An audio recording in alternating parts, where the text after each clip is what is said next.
네, 안녕하세요. 창업본점의 두부입니다. 오늘은 그 창업본점에서 분야별로 저희가 좀 얘기를 해보려고 해요. 그러니까 분야라는 것은 뭐 저희가 이제 주로 다뤄왔던 분야들, 그러니까 문화예술이라던가 뭐 청년창업, 뭐 여성창업, 군창업, 뭐 이런 부분들, 기술창업, 뭐 이런 부분들이 있거든요. 그래서 저희가 각자 다뤄왔던 부분들에 대해서 조금 전문적으로 좀 얘기를 해보려고 합니다. 어, 저는 오늘 어떤 것부터 시작을 하려고 하냐면 문화예술 창업이라고 하는 분야부터 먼저 시작을 하려고 합니다. 제가 문화예술가 기반이었었고요. 그리고 지금은 이제 창업 쪽을 얘기하고 있지만 어쨌든 문화예술가 기반이었어서 제가 문화예술가들에 대한 애정들이 좀 있습니다. 그래서 예, 문화예술가 분야에서의 창업 혹은 문화예술가들의 창업 이런 부분에 대해서 저는 쭉 얘기를 좀 하게 될 거예요. 예, 오늘은 이제 전반적으로 문화예술가들 그리고 문화예술 창업이 어떤 위치에 있는가라는 부분에 대해서 먼저 얘기를 좀 하도록 할게요. 네, 길이 보이는데, 창업가들은 모두 이렇게 막막한 길 앞에 서 있습니다. 물론 저 역시도 마찬가지고요. 예, 항상 이제 얘기들을 뭘 안다, 이건 이렇습니다라고 얘기를 하지만 사실은 이렇게 막막한 길 안에 있습니다. 그리고 이게 근데 사실 이건 창업가들뿐만이 아니라 이제 모든 사람들이 앞에 이런 길 앞에 서 있기도 한데요. 특히나 이제 문화예술가들은 조금 더 막막한 게 없지 않아 있는 것 같아요. 그래서 그런 부분들이 어디서 오는 건지도 같이 한번 얘기를 해봤으면 좋겠습니다. 늘상 말씀을 드렸듯이 정답을 제가 갖고 있지는 않습니다. 제가 갖고 있지는 않고 그냥 우리가 같이 각자의 해답을 찾아 나가기 위해서 같이 얘기를 해보자. 라는 거거든요. 저희의 그 쉼의 취지는. 그래서 이런 얘기들을 좀 해봤으면 좋겠습니다. 네. 문화예술 창업. 훨씬 더 막막하죠. 예, 문화예술가들이 느끼는 막막함이 있을 텐데요. 저 역시도 그랬었고요. 문화예술가로서 성공하는 것도 좀 막막했었는데, 문화예술을 기반으로 해서 성공하는 것도 좀 막막합니다. 그럼 문화예술 창업이라는 건 좀 어떤 것이냐라고 했을 때, 이름 자체가 좀 막막하니까, 어떤 것이냐라고 얘기를 했을 때, 문화예술은 문화예술을 융합한 이제 복합어이죠. 사실은 문화는 조금 더 넓은 의미의 단어입니다. 예술은 사실은 여러분들이 흔히 생각하실 수 있는 뭐 공연 예술 뭐부터 시작해서 뭐 그림 그리는 거, 뭐 음악에 공연 예술이 포함되기도 하지만요. 뭐 무용 이런 것들이 예술이라면 문화는 사실 굉장히 어떤 것을 문화로 볼지에 따라서 굉장히 넓은 단어입니다. 식문화도 문화이고요. 의복 문화도 문화이고요. 그래서 여러 가지가 사실 문화입니다. 근데 문화라고 하기에는 범위가 그래서 너무 넓고요. 예술이라고 하기에는 범위가 너무 좁기 때문에, 사실은 문화 예술을 융합해서, 어, 그, 이거를 딱 꼬집어서 얘기할 수는 없지만 예술의 활동에 있는 문화를 나타내는 것. 뭐, 요 정도로 생각하면 어떨까 싶습니다. 사실은 이제 문화예술 지원 사업을 하는 곳에서도 조금씩 다른 의미를 갖고 있긴 하거든요. 예를 들어서 예술경영지원센터 같은 경우에는 예술 지원이라고 해서 딱 그렇게 나와 있고요. 예술 분야 지원. 근데 문화예술가 보통의 이제 지원 사업에서 혹은 지자체 뭐 이런 데서 문화예술이라고 할 때는 조금 더 넓은 의미로 다 사용하기는 합니다. 네, 어쨌든 우리는 문화와 예술을 융합한 복합어 그중에서 예술 활동이 있는 문화다라고 좀 생각을 좀 해주시면 좋을 것 같아요. 그래서 문화예술은 뭐 문학, 영상, 공연, 전통, 음악예술 뭐 이런 것들을 다 포함한다라고 생각을 해주시면 될 것 같고요. 그런데 요즘은 특히나 이제 문화와 예술가 뿐만이 아니라 ICT 융합, 그리고 스마트 소비 뭐 이런 것들, 그다음에 콘텐츠, 기술, 문화기술 이런 것들이 이런 분야들을 중심으로 같이 융합된 어떤 것들을 같이 하기도 합니다. 그래서 창업에 실제로 필요한 어떠한 부분들을 이제 묻고 있죠. 근데 이제 창업이라고 하는 것은 사실은 이제 수익 활동이 발생하는 것, 그래서 스스로 돌아갈 수 있는 어떤 수익 구조를 만들어내는 것이 창업 활동의 주된 활동이긴 하거든요. 예. 그래서 그런 부분들도 사실은 고민을 해봐야 되죠. 그런데 왜 문화예술이 쉽지가 않냐? 왜 문화예술 창업이 쉽지가 않냐? 라고 한다 그러면 이렇게 한번 생각해 볼 수 있습니다. 자, 예, 이걸 보시면 딱 여러분들은 이걸 딱 보시고서 어떤 게 더 좋은 건지 아시겠어요? 딱 아시겠죠? 예, 딱 보고 난 다음에 이 중에서 어떤 걸 공짜로 줄까라고 얘기한다 그러면 딱 아시겠죠? 예. 근데 제품들은 처음에 보고서 어떤 것이 좋은지 바로 알 수가 있습니다. 그런데 서비스, 예, 의료 서비스죠. 의료 서비스. 이 수많은 의사들 중에서 어떤 의사가 좋은 의사인지 혹은 나한테 맞는 의사인지를 알 수가 있나요?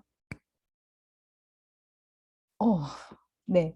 물론 경험이 쌓이면 나의 경험이 쌓이거나 고객들의 데이터가 쌓이면 이제 차별점이 보이거나 나한테 맞는 병원이 생기겠지만 그렇게 경험하기 전까지 데이터가 쌓이기 전까지는 사실은 겉모습만 보고서는 사실은 어떤 의사, 어떤 서비스가 나한테 맞는 서비스인지를 정확하게 알 수가 없습니다. 예, 서비스는 이런 부분들이 있죠. 자, 그럼 문화예술은 어떤 거냐? 자, 현대예술, 현대그림 한번 두 개를 보여드릴게요. 예, 두 개가 지금 나와 있는데 둘 중에 하나는 굉장히 비싼 그림이고요.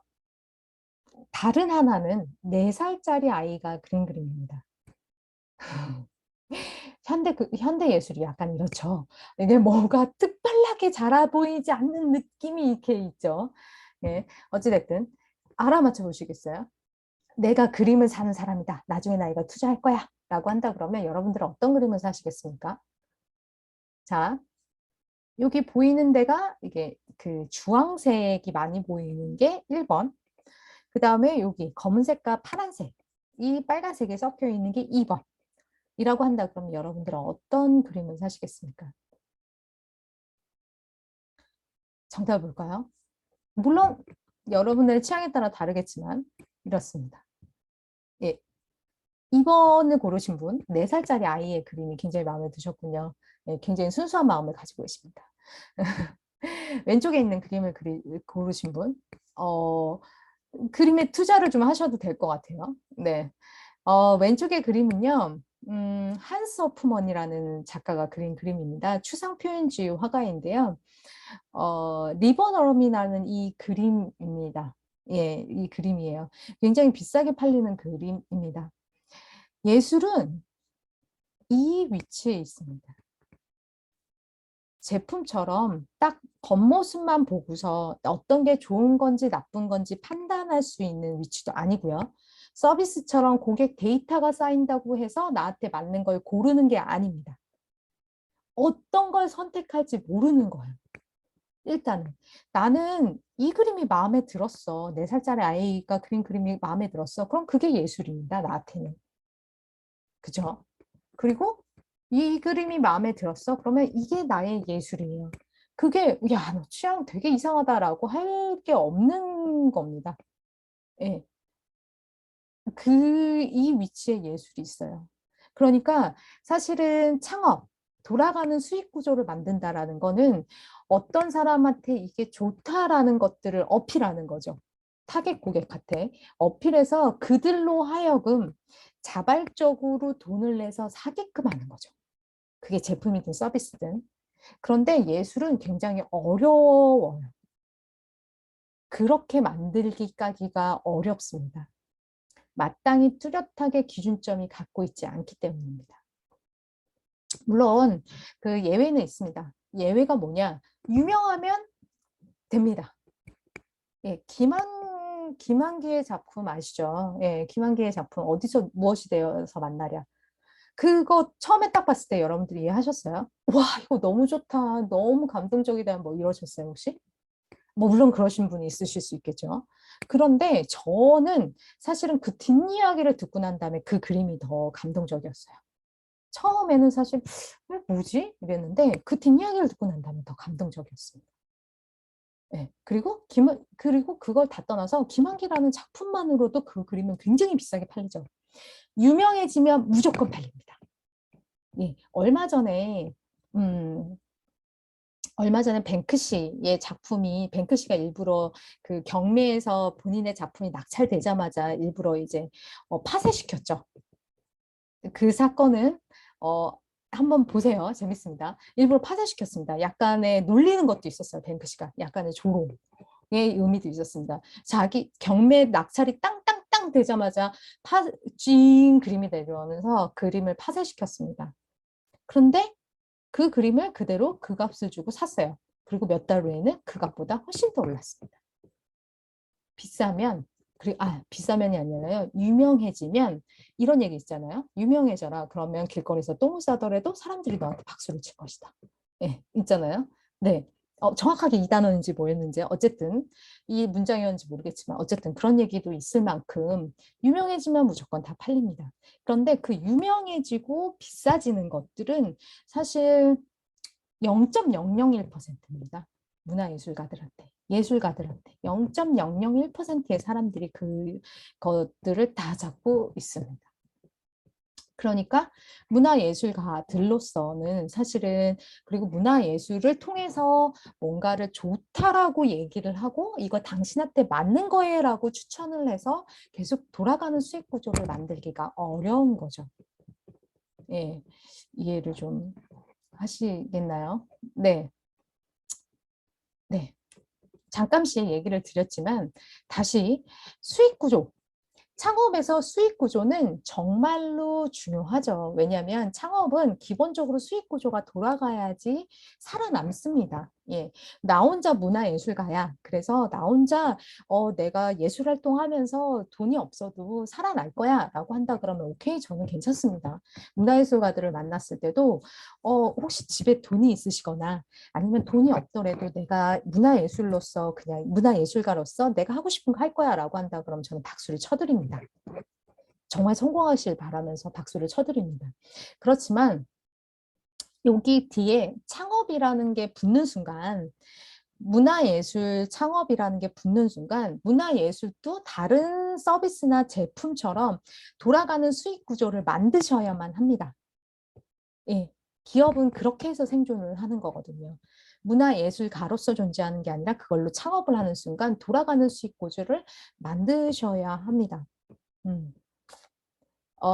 이 수익 구조를 만들 때 문화예술가들은 어, 어려워하죠.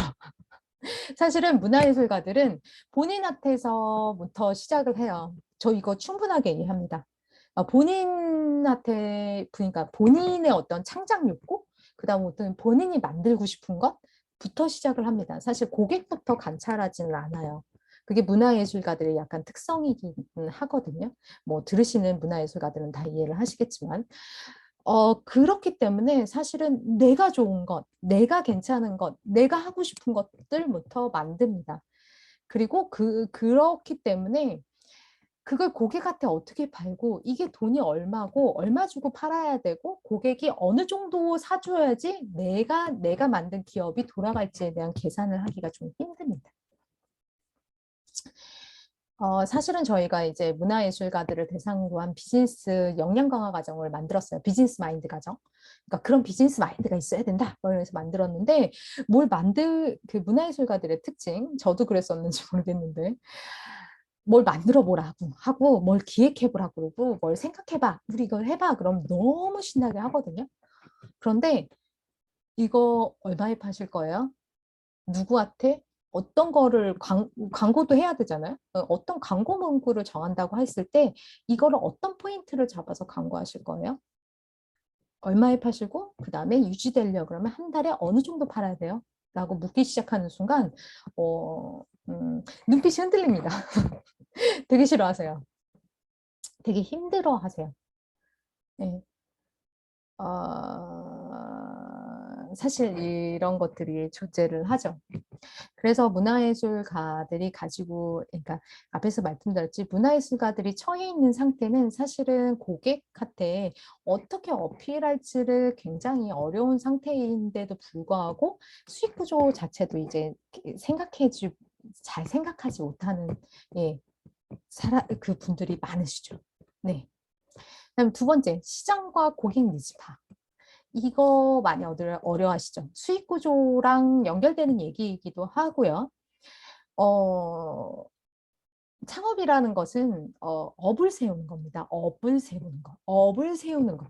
창업이라는 것들을 이제 이렇게 뭔가 구글에다가 이제 검색을 하시면 나라를 처음으로 세운다라는 의미예요. 이게 앞에 시장 구조, 수익 구조랑 연결될 수 있는데요. 나라를 처음으로 세웠습니다. 기업을 만들었어요.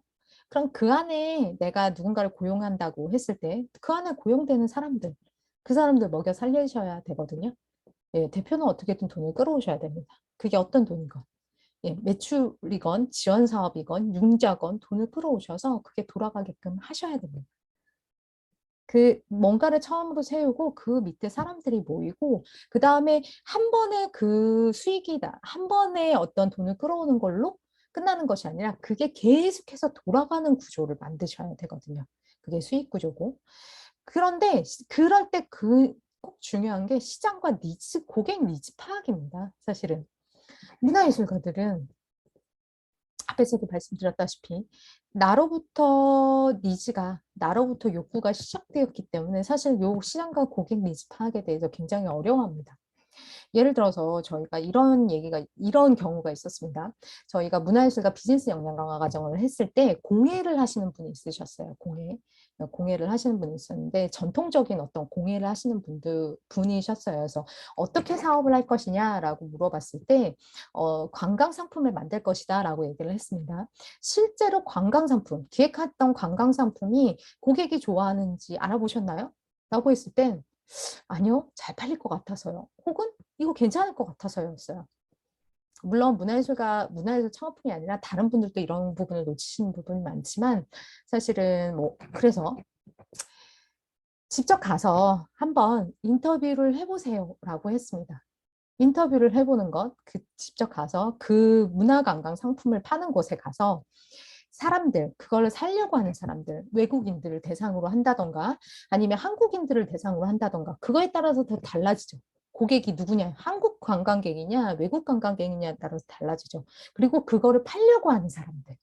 그러니까 국립중앙박물관 이런 데를 제가 가보라고 말씀드렸습니다. 갔다 와서 느끼시는 게 많다라고 얘기를 하시더라고요. 네, 실제로. 그리고 좀 더 구체화됐다라고 또 얘기를 하셨어요. 예, 이런 시장과 고객 니즈 파악, 문화예술 창업이 이거 어떻게 해. 내가 그냥 만들고 싶다니까 라고 얘기를 하지만 실제로 시장과 고객을 파악해 보시면 조금 더 명확해지실 수 있습니다. 네. 그렇죠. 그래서 사실은 문화예술 창업을 진행을 할 때, 어, 그, 그분들이 가지고 있으신 어려운 점은 저는 정말로 많이 이해합니다. 100% 이해를 합니다.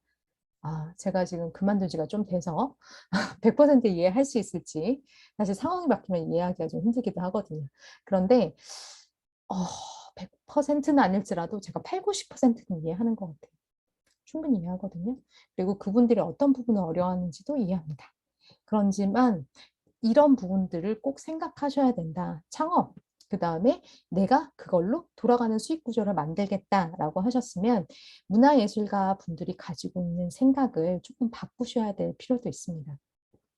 제가 마지막으로 드리고 싶은 말이 바로 이 말인데요.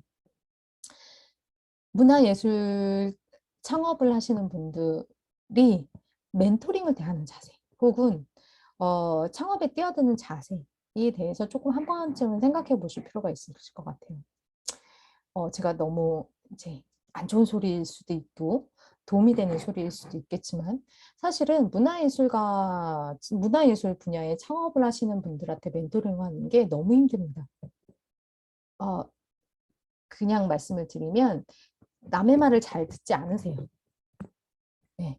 내가 하고 싶은 게 명확하고 생각이 명확하시거든요. 그 다음에 이렇게 뭔가 그 특성과 그다음에 성향이 명확하시고요. 그거 너무 좋은 거예요. 고집이 있으세요. 고집은 너무 좋은 거죠. 전 나쁘다고 얘기하지 않습니다. 고집은 너무 좋아요. 창업에 특히나 창업하는 사업가 혹은 창업하는 창업가들은 자신의 고집을 부리면서 가야 되죠. 그리고 문화예술 그렇기 때문에 그런 고집이 있기 때문에 문화예술을 끝까지 하기 시기도 하는 거예요. 그래서 그 고집이 결코 나쁘지는 않습니다. 그러나 어,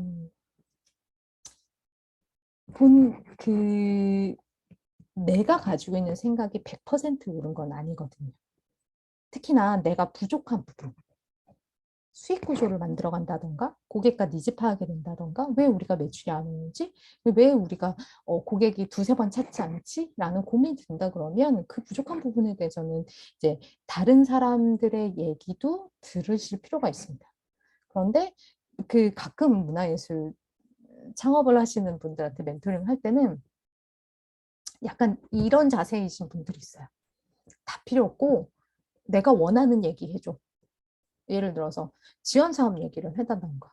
그러니까 약간 보통의 이제 창업가 분들은 멘토링을 대하실 때, 어떤 얘기를 해주실까? 약간 이런 느낌이라면, 물론 가장됐을 수도 있지만, 문화예술가 분들은 약간, 그래, 어디 한번 마음에 드는 얘기 갖고 와봐. 약간 이런 느낌이 좀 들 때가 있습니다.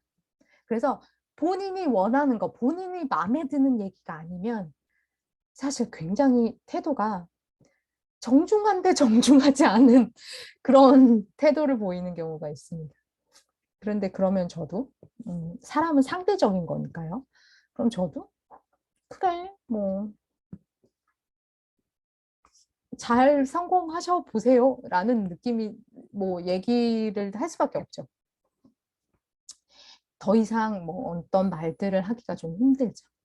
그래서 사실 이런 부분에 대해서 조금 더 생각해 보실 필요가 있습니다. 그래서 저는 문화예술가들의 멘토링을 할 때는 특히나 그분들이 진짜 원한대요. 멘토링을? 이라는 질문을 꼭 하고 싶습니다. 사실 기관에서 하거나 그러면 사실 저희 회사를 진행할 때도 그 얘기를 잘 못해요. 사실 저희가 을이잖아요. 예, 멘토링을 하더라도 을입니다. 돈을 받으니까요. 그래서 그 얘기를 잘 못하는데 그 얘기를 너무 하고 싶습니다. 정말로 원하세요? 이 멘토링을? 남의 얘기를 정말 듣고 싶으세요? 왜냐하면 듣고 싶지 않은 얘기들을 저도 하고 싶지 않거든요. 네, 그런 들을 준비가 안 되어 있으면. 같이 얘기할 준비가 안 되어 있으면요. 그래서 그러한 자세도 한번 생각해 보실 필요가 있습니다. 문화예술 창업, 이제 저희가 분야별로 조금 디테일하게 얘기를 하려고 하는데요. 오늘은 문화예술 분야의 창업가들이 특히나 이제 문화예술이 어떤 위치에 있는지, 사람들한테 어떤 것들을 어필하기가 굉장히 힘든 위치다라는 것과, 그 다음에 문화예술가들이 어떤 부분들에서 조금 제가 쌓인 경험으로 미루어 보아 어떤 부분이 조금 부족하다. 그러니까 수익 구조를 생각하는 것, 수익 구조를 만들어내는 것, 그리고 시장과 고객 니즈 파악을 하는 것들이 조금 부족하더라. 라는 얘기들을 드렸고요. 그리고 마지막으로는 이제 누군가의 말을 듣고 같이 그것들을 이제 해결해 나가고자 하는, 부족한 부분들을 해결해 나가고자 하는 자세에 대해서 조금 말씀을 좀 드렸습니다. 자, 그럼 이번 생은 망한 건가요? 라고 물어보신다면, 문화에서 창업하시는 분들이 이렇게 물어보신다면, 아니요, 글쎄요. 네, 저도 모르겠는데요. 그렇지만 아닌 것 같아요. 네. 계속 말씀드렸듯이 제가 정답을 갖고 있진 않지만 여러 가지로 같이 고민하고 그리고 같이 실제적으로 도움이 될 만한 이제 지원 사업이라든가 문화예술 쪽에 창업 지원 사업 혹은 사업 계획서 어떻게 쓰는지 그다음에 문화예술 창업의 이제 분야들의 어떠한 수익 구조들이 나왔는지 비즈니스 모델들이 어떤 것들이 있는지 다양한 사례들과 실제로 도움이 되는 정보들을 통해서 좀 이런 얘기들을 계속해서 진행을 해보시죠. 그래서 이번 생은 망한 건가요? 라고 해서 포기하지 마시고 같이 한번 얘기들을 진행해 보시죠. 네. 그러면 예, 그러면 오늘은 이렇게 간단하게 말씀드리고요. 다음에는 실제적으로 이제 문화예술 분야에 정부 지원 사업들이 어떤 것들이 있는지부터 먼저 좀 얘기들을 해가고, 그다음에 문화예술가 분들이 이제 수익 구조라던가 어떤 것들을 얘기할 때 책을 참고하면 어떤 책을 참고하면 도움이 될지 뭐 이런 것도 조금 말씀을 드리도록 할게요. 네, 앞으로 예, 저랑 좀 얘기를 진행해 보시죠. 네, 예, 감사합니다. 다음에 봬요. 안녕.